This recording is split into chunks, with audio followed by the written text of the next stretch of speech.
This will be a $10 million property within 2 or 3 years. Wow. I honestly did not know this was possible. Today's strategy is a new one that I've never done before myself. 9 properties I've purchased in the last 18 months and none of them had a bank loan.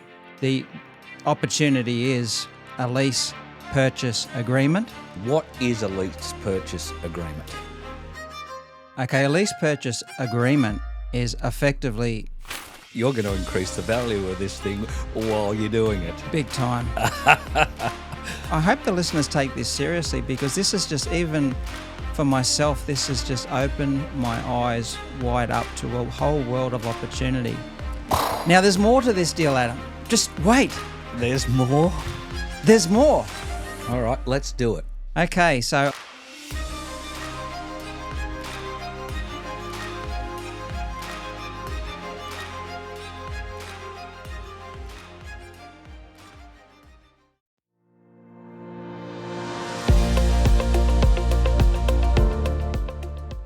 hi, I'm Andrew Wright, Principal of Professional Southport, and this is the Andrew Wright Property Podcast.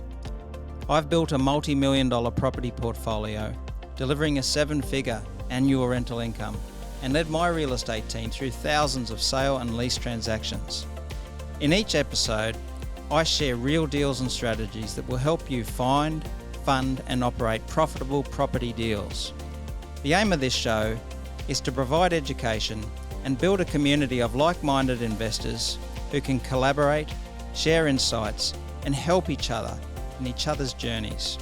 You can make excuses or you can make money, but you can't do both. So come and join us. Welcome everyone. Welcome back to another episode of the Andrew Wright Property Podcast. And if you listen to our last episode, you'll know why I'm excited. I'm probably almost excited as the guy sitting opposite me today to talk about what may end up being potentially the 2 best deals he's ever done. And if you've listened to this series, you know he's done some bloody good deals. I can't wait to hear this. Andrew, welcome to the podcast studio. Thanks, Adam. I'm very happy to be here, mate. All right. Now, look, today's episode is about potentially 2 of your best ever deals, but it's about one of the most misunderstood strategies in property investing, and that's lease purchase agreements. Now, most people believe you need a huge deposit and bank finance before you can buy a property. You're living proof that that's not actually the case. So today's strategy can allow you to control a property with very little to no money up front, create value before settlement, and potentially build equity before you even own it. Andrew, where do we start with this? Do you want to talk about the deals? Do you want to talk about lease purchase agreements? Yeah. Where do you want to start? Well, let's start by saying we've done a podcast before about 9 properties I've purchased in the last 18 months, and none of them had a bank loan. They were vendor finance. They were deals done with private money loans because the banks wouldn't lend me money.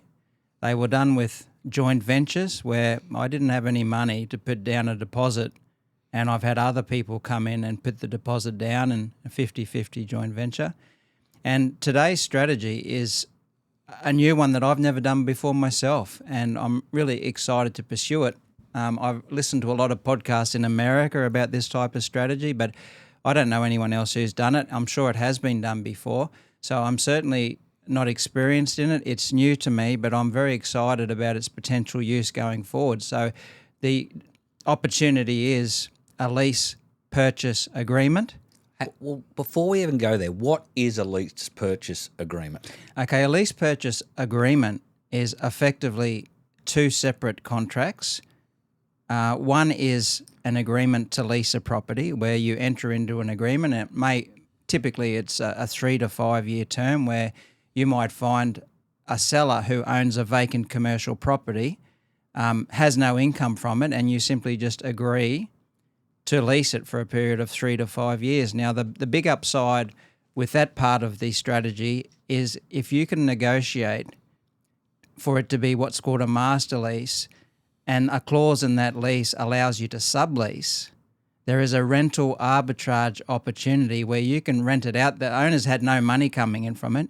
You offer a rent which is X amount, and if you can sublease it for more, you can profit massively. Now, think about it in general terms. Maybe the viewers can understand this. We've talked about this before. As a rental property agent, I used to get offended by clients filling in an application to lease one of our houses where they say, well, Andrew, I'm going to pay you $900 a week, but I want the owner's permission for me to go and do Airbnb. And I'm going to make $2,000 a week. Airbnb arbitrage has become a big thing. And it's the same thing with rooming accommodation. If you get a 5-bedroom house or something like that in Brisbane, you can legally rent out the rooms. And there are people out there renting a house at $900 a week and renting it out for $2,000.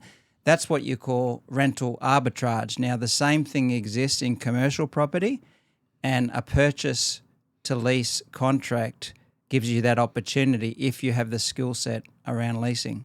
I already know where this is going, having done so many, because you're going to increase the value of this thing while you're doing it. Big time. Oh, I've learnt some things during this series. So I wouldn't have known that when we started this series, but I now know how your mind works. So that's part one. That is the lease contract. And Yep. the separate agreement which you need to enter into is a purchase contract, which is totally separate. And usually in a lease purchase agreement, that has a delayed settlement. So it may well be a 1, 2, 3 or 5 years down the track where you agree on a price and you settle down the track. Whenever everything's negotiable. The complication with that is you can also have a lease to purchase option. Yeah, what's the difference Well, there? that's the preference for buyers, because in 3 or 4 years' time, you have the option to buy that property, but you're not forced to. The disadvantage for the seller is the seller may want some certainty and they may not grant you an option if they want the certainty of the sale, and they may not give you an option. When there's an option in place rather than an agreement, and I do understand the difference there now, is it still at a set price that is agreed at that point in time, or when it's an option, it could actually be market price at the time? No, you usually would set the option. Would usually say this is the term of the option.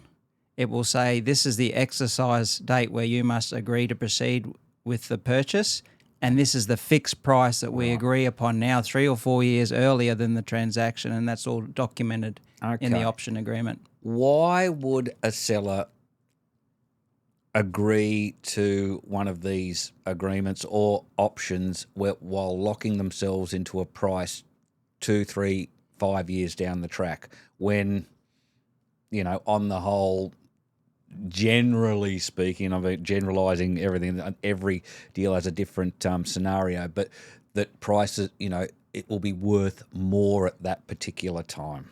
Yeah, so it's really interesting from the seller's point of view. You need to work out, do they need money straight away, first of all? Now, if a seller needs equity from their property straight away, they are not going to grant you an option because they need the money now. But if that person, and there's very, very, 1/3 of properties owned in this country are owned outright. There are a lot of wealthy older people who don't owe any money on their properties. They don't need to sell now, and most of them want too much for them.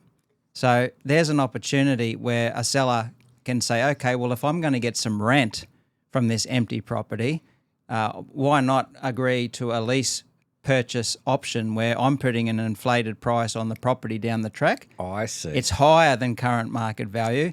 And by the way, we're going to get a heap of cash flow now from an empty property that we're not getting before. So there's the answer to the question. You're generally offering them more than what it's worth today. If it's an option, usually yes. And then there may be other examples where a seller might do it. Now, just for example, last week in a podcast with Duncan, I mentioned that at one point in time, I wanted to refinance out of a loan. I had a $50,000 break interest rate penalty from the bank because I'd fixed it for 5 years. It was a $2 million loan. Interest rates went down and I thought, oh my God, I'm paying so much interest. So I went to my bank and said, can I refinance? They hit me with a $50,000 penalty if I was going to do it. Now, I didn't want to do that. Now, you may well find that a lot of commercial loans are also on fixed rates. And depending on the circumstances, the seller may not want to sign a contract to sell now if they've got a big penalty to pay it out, or they might just have a massive income in that entity, or if it's in their own name, they might have a massive income that year and they might not want to crystallise a big capital gain in a year in which they have a lot of other assessable income, so they might want to defer the sale agreement. So an option allows them to defer that capital gain and get out of any fixed loan agreements where they might have a big penalty. Sure. Before we get into these couple of deals that you're looking at, I just want to ask, why are so many investors unfamiliar with this strategy? Why isn't it used more? I don't know, Adam, but even... you said you don't know anyone who's done this. I don't know, and I certainly haven't done it. It seems to be a little bit more common in America, where they're a bit more creative over there. But from a buyer's point of view, I hope the listeners take this seriously, because this is just, even for myself, this has just opened my eyes wide up to a whole world of opportunity to benefit from cash flow and capital growth of a property you don't even own. Like the deal we're going to go through now, it's unbelievable, and I think I'm going to pull it off. All right, let's do it. Tell me, what is it? Okay, so I'm not going to give away the location because we haven't done a deal. We haven't done it, so I can't. So we're secret squirrels. We're secretly talking about the strategy. I can tell you that it's 3 acres of land in the middle of a city. You're going to tell me after the podcast, aren't you? Yeah, I'll tell you afterwards. So it's 3 acres of land in a city. There's a massive regional. Shed. Yes, it's regional. Okay. There's a massive shed on it, 3,120 square metre shed. Just so you get, that's more than 3/4 of an acre. On a shed, the shed is 3/4 of an acre. This is a massive. It's like a little Bunnings. And it's empty. It's empty. There's no tenant in there. The owner's in his 80s. He has multiple children. He's a rich gentleman. And as part of his estate plan, he has said to his children, you can have this property, you can have this property. And this particular property, the other child didn't want. There's too many problems with it, and it's empty with no cash flow, and that's why he wants to get rid of it. Now, part of the challenge is that no one can get finance on this thing because it's an empty 3,120 square metre shed, and it does have an asbestos roof. So it is a challenging site, and there is $1.5 million worth of stock thrown into this massive shed, just taking up, it's like the guy's just collected stuff for 80 years and whacked it in this shed. What, it's just junk? No, it's previous stock. It was previously a hardware business. Oh, okay. Just like a Bunnings. Right. Oh, it was. Right. Okay. So I've made an offer to purchase this site. The offer I've made is $2,450,000. Right. With a miniature in comparison to what it should be, a $25,000 deposit. It's a lease purchase contract. I've offered, because I don't have any money to buy it and I can't afford to buy it. So all you got to come up with is $25,000. Yes, $25,000 deposit. If they agree to it, and they haven't yet, we'll secure it with a long settlement, which still has to be negotiated, but I've submitted a longer settlement. How long are you going for? I've gone for 18 months. The agent told me this guy will settle in 6 or 12 months. I've tried for 18, so that might be reduced. I've also put in place an offer to lease the property for 3 years at $750 a week. Now, I spoke to the agent about what I should offer. He's told me that the market rate for that property, if it's empty without all of those goods, would be about $150 a square metre. Let's just call it 3,000 square metres. $450,000 a year is market rent. Now, I can't afford to do that because I'm not running a business from there. I've offered $750 a week, which is $39,000 a year plus GST. Yep. Now, one of the things which needs to be on a short reel here, Adam, is the whole reason I came up with this idea, and I'm going all over the place here, but when I walked around this place, I said, this is a massive, massive property, but it's an empty shed. No bank's going to lend me money. I can't finance it. And I thought to myself, well, I've got to find a way to do a deal here. This is such a great site. So I asked the agent, have you had any other offers to buy this property?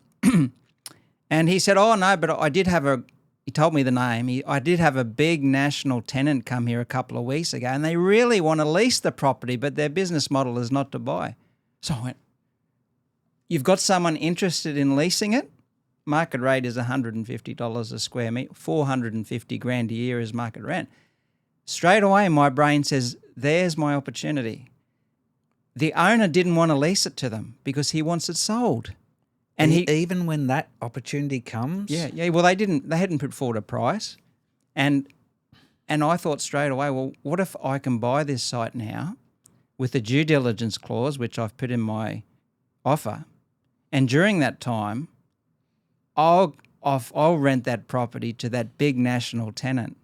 Now, at a 7% cap rate, $450,000 plus outgoings is $450,000 a year net. Values that property at $6.4 million. Now, I've made an offer of $2,450,000. That's a $4 million uplift in one day with a lease, a piece of paper, if I can pull it off. Now, I may have to increase the offer. The agent's telling me I probably need to go to 2.6, but I don't care. If you get the tenant, you're comfortable doing that. Yeah, and if I don't get the tenant, I'll still continue anyway because there's so many opportunities with this deal that it's going to be a winner. So I'm offering to pay $39,000 a year rent. Now, they may come back and say we want $100,000. I'll still do that as well because that owner is prepared to throw in that $1.5 million of hardware stock because he couldn't be bothered getting rid of it. He's going to throw in the stock? He's going to throw in the stock. And it's saleable stock? Yeah, some of it is old. So this gentleman, apparently what he used to do, he was in the hardware store, and when Bunnings would have a whole heap of stock that they discontinued or whatever, it might have been $100,000 worth of stock. Apparently he'd just go and say, I'll give you $20,000 for it. So he'd go and pick up $100,000 worth of stock for $20,000. He'd store it in his big shed, thinking he had a great deal, and he basically never went and sold it. Well, he sold some of it, Yep. but it's basically a bit of hoarding, and this stuff over a long period of decades has just built up in this shed. So now, what some of sort it's old. What sort of stuff is it? It's hardware. So there is Screws? There's screws. Nuts, There's bolts? building materials. Okay. There's old furniture. There's electrical stuff. There's just. So what are you going to do? You're going to have a garage sale? Well, my initial plan was to employ a couple of people on a full-time wage for the first 12 months and just sell it all, but I just don't like the idea of employing staff with all the hassles that has and the amount of cash that would go in their pockets. This is a plane flight away from me. I can't police it, even with security cameras, and I reckon there'd be half of that money would go in the pockets of the employees in cash sales if I let them do that. So I've used the help of ChatGPT. I have no retail experience at all selling stuff, and it's recommended that I do a stock take of the material and break it down into perhaps 5 or 6 categories: building material, gardening equipment, this, electrical, this and that, painting stuff, and then they've broken down and given me a list of hardware stores that specialise in each of those different targets in the cities around there. And it's saying, ring them all and say, well, I'm going to have a 2-day sale. Come in and give me your best offer to buy all of this stuff. Because if I just went and said, okay, come and buy this $1.5 million of stock, it's going to be sold at a massive discount. But if I can break it into you're going to maximize stock that's really important to a particular business in the area, they're getting a great deal. ChatGPT says I'll probably get an extra $200,000 by doing it that way. But my feeling is if the stock's worth $1.5 million and that's not verified, if I sold it for half price, there's $750,000 of cash there in 12 months that I can use as a deposit to buy the place. Wow. This is separate to... It's just the deal itself. Yeah, and then remember, we haven't talked about the rental arbitrage. If I even agreed to lease this place for $100,000 a year and I get this national tenant to lease for $450,000... There's another $350,000 I get $350,000 a year in my back pocket. You're going to fund the purchase over that period. But that actually brings me to a question. Something hasn't added up. Maybe I've missed something here. But you said that you're looking for an 18-month settlement, and that you think the owner will probably try to pull you back on that. But you said you're going to lease it for 3 years. Hang on, am I missing a year and a half here somewhere? I haven't quite worked that out yet either, but what I told the agent was I have a pet hate about buying vacant commercial property, having to fund an extra 10% of the purchase price, which is 250 grand for GST, and then the local state governments charge you an extra stamp duty on the GST. Now 5% of $250,000 GST is an extra 12 grand Tax or on something, tax. just tax on tax. That's my pet hate. So I've told the agent, one of my requirements if I go ahead with this thing is we've got to make it a going concern, which means we must have a lease in place first before I sign a contract to purchase. So we can tick a box in the contract which says it's a going concern, no GST payable. Now, I don't know why he's come up with 3 years, but it may well be just so that we can show that there's an existing arm's length 3-year lease in place. And it's still got 18 months to run. Yeah, and just to be double sure that it's all above board, I've used 2 different companies with my offer. This company here is going to lease it for 3 years, and my other company over here that I've just set up is going to purchase it in 18 months just to keep it at arm's length. Now, I'm still waiting on lawyers to confirm this is all the right way to go, and this is the first time I've bought a property in New South Wales, and everything's completely different. Now, in New South Wales, the lawyers prepare the contract, not the real estate agent, and they're going to send it to my lawyer, and he's going to go through and tell me whether it's all okay. Now, one of the other requirements I've put in there is just in case I can't get finance for this thing in 18 months, I've asked to include... I don't know that you're going to need it. I probably will get... but just... If all this comes off, I'm going to be you're fine. not going to need But it. just in case, because I'm just out there buying so much stuff, I'm going to insert a clause, if I can, to say that I have the right, just prior to settlement, to assign this contract to another company that I control in case I've got to ring one of my rich mates and say, hey, I can't fund this thing. Look how much I've added millions of dollars here. Can you put in some cash to settle? So just in case... So that you can change the buying entity. I can change the buying entity. So you're still on the hook to buy, but you can change the buying entity. And I've asked him to have a look at structuring it in a way that I can't be attacked by the state government for double stamp duty. Now, I don't know whether this can be done, but that's what I've told the lawyer. That's what my lawyer's instructions are, is to find a way where I can assign this to another company without running the risk of having double stamp duty, and to also make sure it's a going concern so I don't have to pay the GST and the stamp duty on the GST. Now, there's more to this deal, Adam. Just wait. There's more. There's more? There's 1 acre of spare land at the back of this site. It's zoned mixed use, and I'm also, during that 18 months or 12 months before settlement, I'm going to get a development approval to improve that site with further dwellings to provide a further uplift, so that when I revalue this thing in 12 or 18 months, there's going to be a massive uplift, not just with the long-term lease with the national tenant, but with development approval for further dwellings at the back. What are you going to put on the back? I don't know. What are your ideas? I don't know, but I've already had cold storage, truck parking. It's possible, but probably not. Probably not. I've had a 45-minute Zoom call with the boss of the town planning in the council that looks after that area, and I've gone through all the things that are permitted and not permitted, and I'm narrowing it down to one, just some simple sheds, and there's no site coverage restrictions in that council. You can basically, within reason, build as much on a 4,000 square metres of extra land. I could build a 3,000 square metre shed, no problem. Alternatively, I could do a boarding house, I could do retail, or he said I could do multiple dwellings. I keep forgetting this is because you haven't told us where this is. No.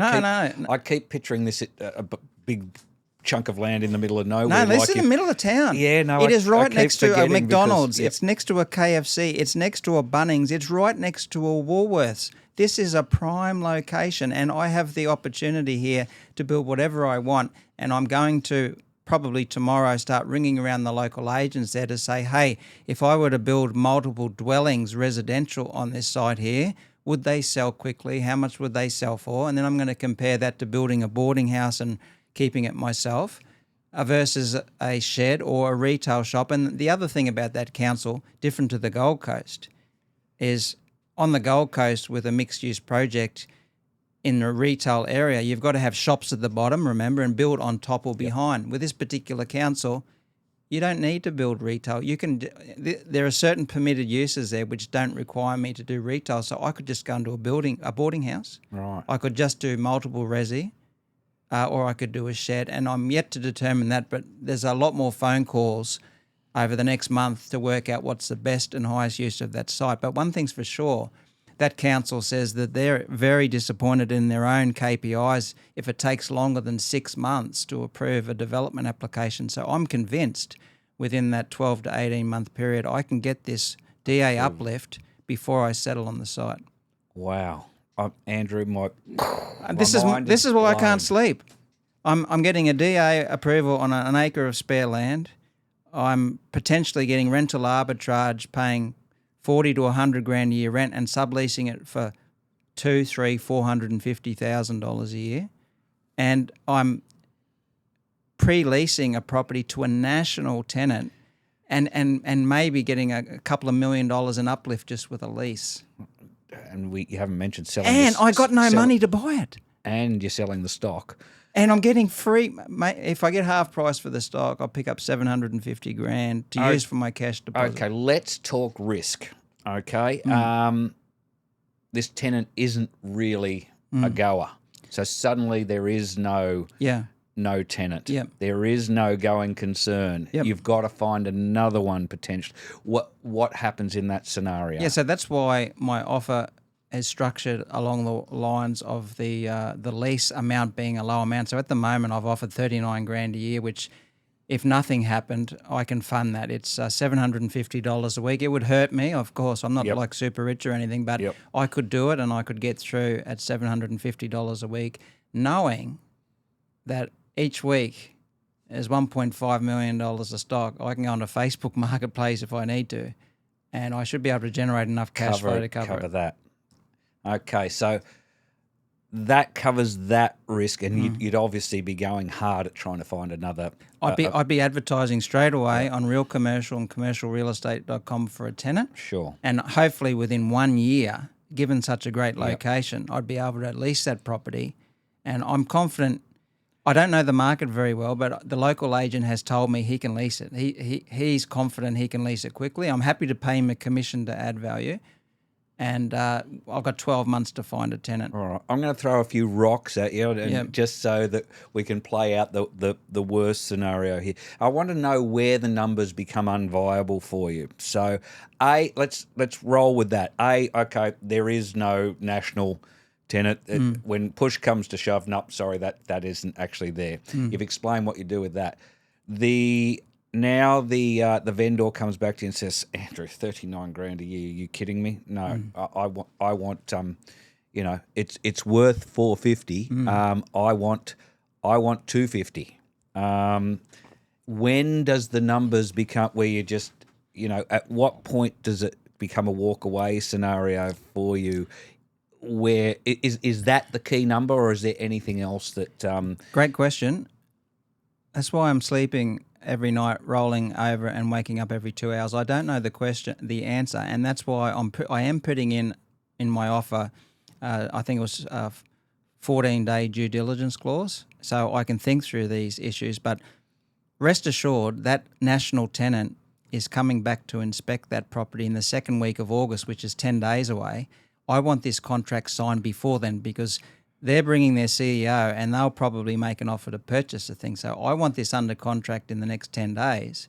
And I told the agent, do not cancel that inspection. Don't tell them that it's sold. I want them to become my tenant. And now they've said previously that their preference, coming to have a the look. CEO plus two of the managements, people, the managers there plus the CEO, their preference was to rent. Now they're bringing the CEO back because they thought they'd be forced to buy it. But if I buy it, I would be delighted for them to rent it. Now, if that is their preference, I'll be very happy to pay this agent a leasing commission, get them on a long 3, 5, 10-year lease for me, and that one action alone, which may happen during the due diligence clause, could add millions of dollars in value. But my skin's tingling here because this is where things get interesting and exciting. So if I've got this right, you've got to take the punt to buy before they inspect, on the basis that if they inspect, they could very well see the opportunity with buying. However, you've got the risk that they decide not to actually lease as well, and all this is going to happen in a 14-day period. But that's before my due diligence clause expires. But okay. So you've got the safety net. I've got the safety net of the due diligence clause. But even if they don't lease, I'm still going to proceed, Adam, because if I can't generate $100,000 a year from sale of that stock, I'm doing something wrong. And it may well be that if I can't get inventories together and target specific hardware stores in multiple cities within half an hour's drive of that area, that I just call an auction company and we just go and do a massive auction and get rid of it, all the remaining stock. So that's if you go down that track, it's a fire sale. Yep. And you're not going to get as many cents in the dollar as you would liquidating it like that. But that's my last risk management strategy. So I'm going to break it down into 5 or 6 lots of different stock inventories to target specific gardening companies or electrical companies or builders or painters. And whatever's left at the end, I'm actually going to ring one of these big auctioneering companies and say, hey, get rid of all this stuff. Okay. So I got an empty shed. And then my tenant's ready to go. All right. Have you had any feedback yet from your agent on your offer, on your initial offering? Yes, he's confirmed that he submitted it to the seller. The seller is considering it, but due to the magnitude of the decision, he's sitting down with his family to discuss their response to my offer. Right. Now, that tells me that he didn't say no. Yeah. He's probably going to counter. I may have to up the leasing amount. I may have to up the purchase price, but with this multiple facets there's so many margins there. There's margin there for you. That's why I'm confident I'll do a deal. And just remember, how long has it been on the market for, do you mind me asking? It's not advertised. Oh.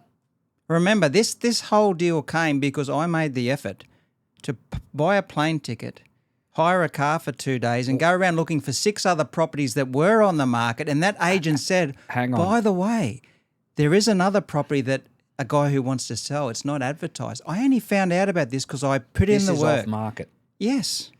Now, we do need to explain exactly this, and I want you to tell the story because you did tell it in our last episode. However, we haven't explained how you came across this. Okay, you've jumped on a plane to somewhere unknown, which has got to stay unknown at this particular time, ready to look at 6 different deals, properties. The main motivation was cold storage facilities. In the area. Yep. You've come across this agent and said, well, if you're looking at these, come and have a look at this other one I've got. And then you've stumbled across this. So you haven't got any competition in terms of offers being put to the vendor either. No, just this one other national tenant that agent had contacted. But this all came about because the agent thought I was flying there just down to see him. But I said, look, mate, I'm looking at other properties in the next city. And all of a sudden, as an agent, well, he wants to be the one that gets to sell. Oh, well, I've got one in that city that I can sell. Okay, well, let's have a look at it. Now, it just so happens that this one I didn't fly down there to see may end up being the best deal of all because I put in the work. This is just crazy. I love it. I love it. Now, you told me how excited you were, but this is just, it is mind-blowing. This will be a $10 million property within 2 or 3 years. Wow. Wow. Yeah. And as I can now see, one of probably the best, the most profitable deal you've ever done in terms of uplift in such a short space of time. There's a lot to fall into place, but there's no reason it can't happen. There's no reason why it can't happen. But, in a way, Adam, one thing that I don't really like is listening to podcasts on YouTube with commercial buyer's agent out there saying, oh, would you buy this if we could turn it into X, Y, Z in a few years? I don't actually like the structure of this podcast where I'm saying this is what I'm going to do. I don't like gunners. I like actually going, this is what I've done. But I am so excited about this one that I'm agreeing to talk about it because I'm just so excited. Now, none of this has happened yet. It's all theoretical, but I do think it's going to happen. Yep. And look, one thing is you've put yourself out there with this podcast and we're going to come back and talk about I might fail if it does, if it doesn't, or something in between. There will be updates on this regularly. And it's only going to we put out an episode every week, Andrew. This is due to all happen in the next 30 days, 30 to 60 days. 14. From now. This national tenant's going back there in 10 or 12 days. I need this under contract before they go back, because they might go and make an offer to purchase it, which is far higher than my We'll offer. be doing an update on this in 3 weeks' time. Yeah. We have to, just to know what's happened. So whether we tuck that onto the start of another episode or we do a full one, because this is one we are going to follow very, very closely. Can I just talk about one downside of that property? Sure. I mentioned before, one of the reasons why there's a challenge with that site also is there's an asbestos roof. You did? Now, when you've got a 3,000 square metre shed with an asbestos roof, the agent told me, he actually emailed me the quote, 450 grand just to remove the roof. That's not even to replace it. Now, it's probably another 300 grand to put on a new colour-bond roof. So at some stage, I'll probably have to spend 750 grand putting a new roof on that. But I'm hoping there's no evidence that it's damaged. It might last another 20 years. But, this is another reason why some properties are problem properties. And if you can become a problem solver, you can potentially, make a lot of money. And the more problems you can help people with, help sellers with, the more money you can make in real estate. I'm a problem solver. I'm becoming, because I've got no money to buy, I'm becoming, like I read this word, I heard this word in an American podcast, I'm becoming an acquisitions engineer, working out how to buy things when I got no money. All right, so you're an acquisitions I'm engineer. an acquisitions engineer. That's my claim to fame, because I got no money and I'm still out buying. You're a bloody smart property investor. That's what you are, but you can call yourself whatever you like. We'll put that in the show notes. If you want to get in touch with our new acquisitions engineer, please do. Look, guys, if you're out there listening to this is potentially the deal of the century. We'd love to hear your comments, your feedback. Do sign up to Andrew's weekly newsletter on the website, andrewwrightproperty.com.au. Mate, is there anything else to talk about with this one? There's one more thing. Yep. Just wait, there's more, Adam. Oh, crikey. Now, again, I'm learning. I honestly did not know this was possible. But I sat down with the agent and said, look, if you want to, help this guy get a deal done, he's in his 80s, he wants some certainty for his estate. Is there any other strategies that might assist him to help me get a deal done here? And he said, well, listen, I said, have you actually done one of these before? Because I've never heard of it being done in Australia. He said, yes. I said, tell me about the deal. And one of the things that came up in that deal is that in that particular transaction that he had been involved with before, the rent paid during the time of that lease, which was 3 years, came off the purchase price at settlement. And that's what I have included in my offer. Oh, wow. I didn't know that was legal. And I still haven't had my lawyer confirm all this, but he said he's done it before. But you now know, Andrew, with his counter offer, you've just put in a perfect thing that he can counter, where he actually takes that off and includes and that. Feels like he's having a win. Yeah, includes that as value that he's getting back that wasn't even necessarily meant to be there in the first place. Unbelievable. I didn't know this was legal, and I don't even know how it. Okay, well, we'll up the rent to this. I'll take the purchase price at this, and you're not getting the rent off. Yeah. And I've got my accountant on the job to confirm how that's treated for tax. If I'm claiming all those rental payments each month as a tax deduction, how does that all work when it comes off the purchase price? Then I haven't even thought through those, and even the accountant said, "Oh, Andrew, this is complicated. We need to think through these issues." But let me tell you, Adam, just wait. There's more. Oh, God. Yeah. Okay, so I went on the Google Maps. This particular property has 2 separate street access, and there is one small block of land at the rear access to this site, which if I could purchase it, would add massive value to this site, because it would allow easier access for that 1 acre at the back. Remember Peter Pullich a little while ago said he ended up buying a church and ended up buying another block of land so he could get more access into the site to build his 216 retirement homes. Well, this particular block of land is owned by the council. So while I was on a 45-minute Zoom call last week, I said, oh, look, by the way, would you be interested in selling me this extra block of land here, which would really improve this existing site? And the head of the town planning there had a look. He said, well, if it was up to me, I'd be recommending that we sell this site. There's no particular strategic value to the council in holding this site. In fact, I didn't even know we owned it until you asked me just to have a look at it. Now, I don't know why we own it. So he's given me an email address. So this is a little forgotten pocket of land. Yeah, and I haven't done it yet. This was only on a Zoom call yesterday. He's given me the email address. Say, Andrew, send us an email. Tell us that you want to buy this site, and within 30 days we'll have a response for you. Now, if I can buy that site, it creates a massive value add as far as access to this rear 1 acre of land that I'm looking for development approval. So, you ask me while I'm excited. You ask me why I can't sleep. There's just so many things to this deal I've never done before. But it's just so exciting. It wasn't on your hit list of 7 things. That block of land's not for sale either. But when I look at the maps, I'm getting creative. Oh, wouldn't this block be a lot better if I owned that little bit there? And the council said, yeah, well, I don't think we need this. Sounds like they didn't even know they really had it. Well, the town planning guy didn't know that the council actually owned it. Wow. So we'll see what happens. I mean, once again, I know I'm getting excited, and look, none of this may come to fruition, Adam, but we'll wait and see. Yeah. Stay tuned, everybody. It's only going to be a few episodes away that we will give you the update on what actually takes place in the next 2 to 3 weeks. We'll know where this sits. We'll know whether the deal's been done, how it's been structured, what it looks like, what the vendor pulls back on, whether we'll wait until the big national company has had its inspection so that we can give you the full picture.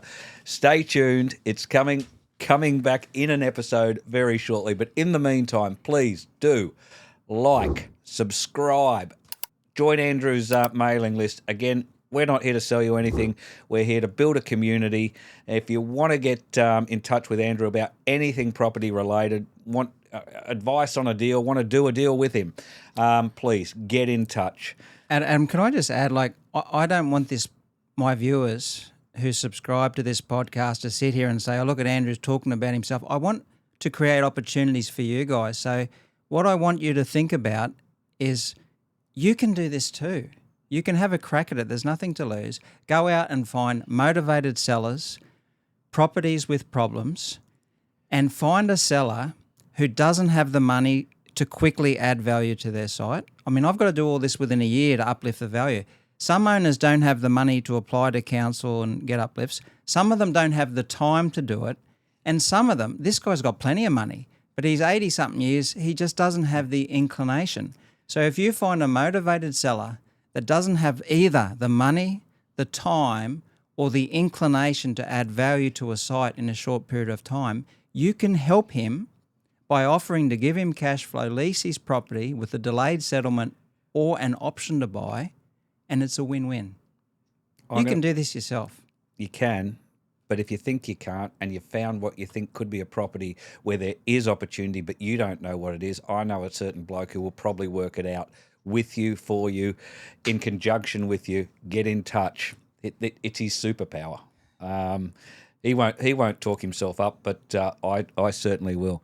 Andrew, potentially the best episode we've ever done, as well as the best deal that you're about to do. Fingers crossed. Stay tuned, and you will find out exactly where this goes. Andrew, thanks very much. Thanks, Adam. Appreciate it. Thanks for listening to the Andrew Wright Property Podcast. This is all about building a community of like-minded investors who can share real-life stories, experiences, and collaborate with a view to helping each other. Join us. Get in touch through the link in the show notes. I look forward to you joining me on the next episode.